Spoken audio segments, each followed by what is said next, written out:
Marso 25 hanggang 31, 2024 is the 4th Chinese zodiac sign ang malamang na makatanggap ng swerte ngayong weekend.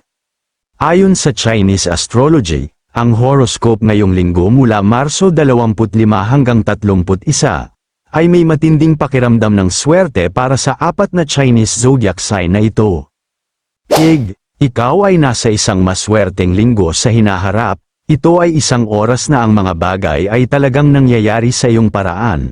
Huwag magpigil, kontrolin ang iyong buhay at sundin ang iyong mga layunin ng buong tapang. Huwag hayaang may magtulak sa iyo. Ipakita sa lahat kung ano ang galing mo. Kung nakakaramdam ka ng pagkabalisa minsan, subukan ang pagmumuni-muni o ilang mga common activities araw-araw, lalo na sa umaga. Makakatulong ito sa iyong pakiramdam na mas konektado sa iyong swerte at mas ulit ang bawat araw. Dragon, kung isa kang dragon, mayroon kang ilang seryosong swerte na darating sa linggong ito, lalo na pagdating sa pagsusulat ng mga bagay-bagay, kaya, kumuha ng panulat at papel, at simulan ang pagsulat ng iyong mga kagustuhan. Isipin mo na nagsasabi ka ng isang kwento kung saan ang lahat ng iyong mga pangarap ay natupad na. Kapag tapos ka na, ilagay ang papel na iyon sa isang espesyal na lugar, tulad ng sa isang altar o sa isang lugar na ligtas. Sa ilang linggo, balikan ang iyong isinulat, baka mamangha ka kung gaano karami ang natupad nito.